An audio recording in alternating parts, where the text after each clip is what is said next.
manundol or mabangga. Example sentence niya is, muntik na siyang mabundol ng kotse. So, yung mabangga or mabundol ng kotse or sasakyan, in Korea pwede nating sabihin, 차에 치이다. So, yung cha, no, short for 자동차. And then yung 치이다, yun po yung mabundol or mabangga.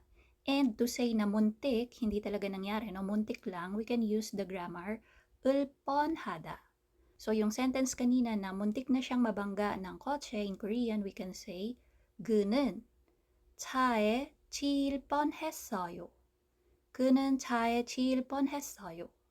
Now, gamitin naman natin siya sa casual conversation with a friend. Oh, anong meron? Bakit parang sobrang gulat ng itsura mo? 무슨 일이 있었어? 표정이 많이 놀란 것 같아.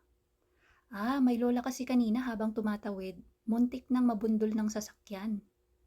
어떤 할머니가 길을 건너다가 차에 치일 뻔했어. Talaga? Naku, muntik nang mapahamak yun ah.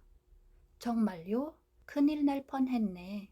So if you notice, dalawang beses kong ginamit yung 뻔하다 na grammar dun sa conversation. So may idea na kayo sa next video upload natin, yung grammar na 뻔하다 ang pag-uusapan.